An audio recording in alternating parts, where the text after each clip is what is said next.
Now we're going to talk about the issues we've had with the lights in the dash.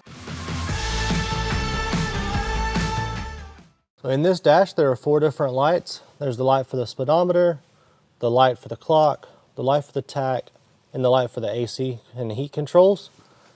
We were having issues with the clock and tach lights. They weren't working at all. You couldn't see the clock or the tach when it was dark because the bulbs weren't working for some reason. So the only way to get to those was to fully remove the dash pad, undo everything holding this dash bezel in place, which are screws across the top, screw on the side, a couple of bolts along the bottom, and then screws holding this in.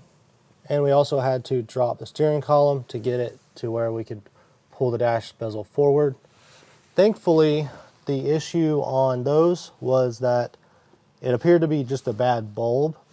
I'm not sure if they were bad manufacturers defects or if we shorted something out testing, because we didn't test the lights before we actually went to the rod run. We didn't get to looking at it until we got back. So it's possible it's a manufacturer defect. It's possible we shorted something, but we have no way to know for sure really what's going on with that. So the first thing that we did was when we pulled it forward, I just took the bulbs out that were in the sockets and put new ones in out of the pack that I have.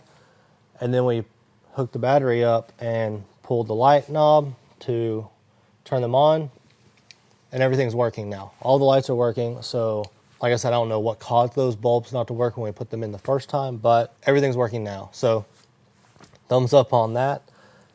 So it looks like we have all of the electronics inside the car wired properly and everything working finally. So I'm just gonna get finished putting this back together. I've got to put that vent back in, but before I do that, I have to put the nuts on the studs behind this dash pad so that it stays mounted properly. And I also have to put the glove box back in place. Had to take it out so I can get my hands up behind there to get to those nuts on the studs and loosen them. While I've got it apart, I'm also going to mention this piece right here. I'll actually be putting this back up through here behind everything, and it will be sitting behind the dash pad about right there. There's one place in the dash pad where there's a stud. It's this one where there's a washer all the way over here that doesn't line up with a mounting point on the Nova dash itself. So we use this piece. The 2 bolts on the left line up with mounting places, so that bolts in, and then we have the hole over here on the right to put the stud through this metal piece with the nut on the back so that it's sturdy all the way across. So that'll be going back in before I put the glove box in. But I'm gonna go ahead and get this AC vent set back in, and then we'll work on this side over here. So we did a little bit of custom duct work for this center vent.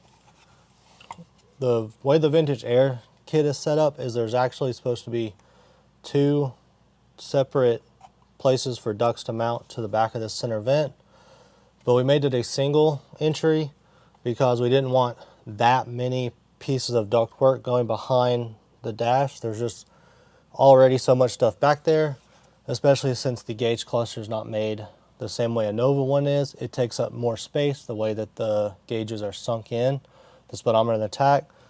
So in order to keep from having an extra piece of ductwork back there, we made this center piece here custom, got it all sealed up real good. So we just have this middle piece that comes out, and it'll pop on here. And then we're using this aluminum ductwork tape. It's for like ductwork, like for AC and heating in a house. And so using that to seal around where this goes in, just to make sure we don't have any like loose air and not getting a good flow into the vent.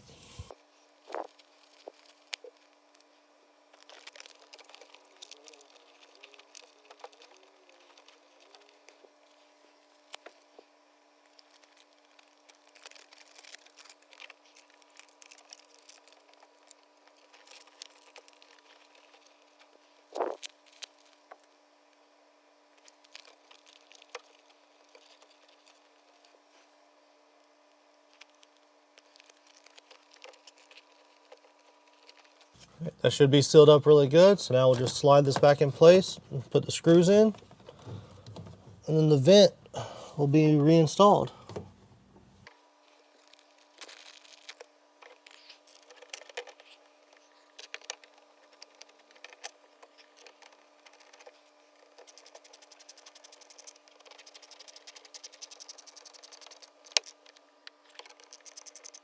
I'm going to slide this brace in here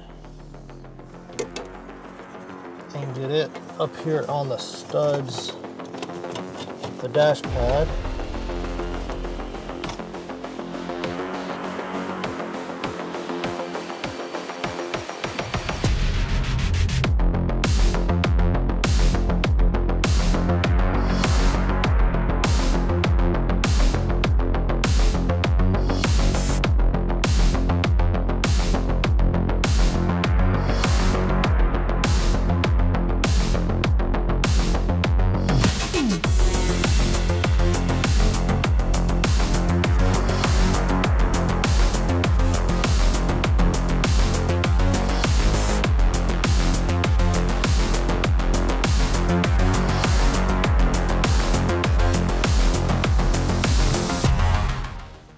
Now I just need to get the glove box compartment back together, which should just be 4 simple screws.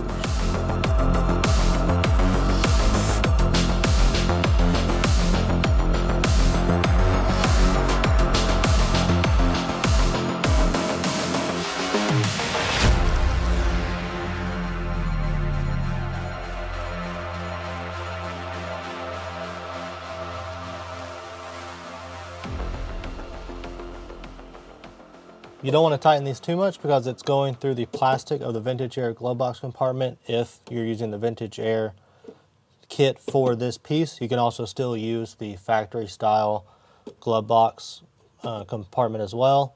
But I went with using the Vintage Air one. I feel like the sleek plastic just looks a little better than the factory style cardboard looking one.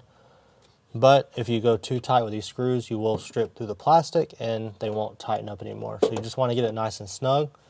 And now, just going to put the bulb back in, get it back together, and we will be done putting together the dash for the who knows how many times. All right, so why don't we give the lights a test and make sure everything's working properly like we expect it to be now. So all of our courtesy lights are working finally. We have the ones in the footwells, which were working previously. The dome light is working. And we also have the back of the console finally working, since we found a bulb that works with that connection. Okay, now let's check the dash and console lights. All right, looks like everything is working.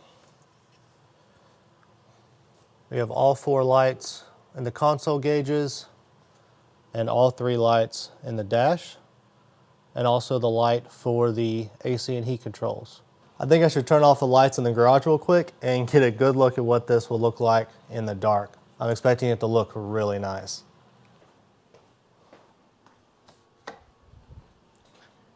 Those LED lights look so good in this car. You have the blue tinted LEDs on the footwells, factory green tint coming from all of the gauges and the clock, console light, dome light. Man, this setup is looking so good. I'm really enjoying the way this car's turned out. Let me get those lights turned back on really quick in the garage so you can actually see what I'm doing. All right, we have the interior wiring all finished up. All the electronics on the interior of the car are working as expected now. This is super exciting. I'm glad we finally got that fixed. We got to do some double checking on some bulbs on the exterior. We need to check the parking light on the driver's side of the car, as well as the brake light on the passenger side. But we'll get to that in another video. Thanks for watching. This is Southpaw Garage, signing out.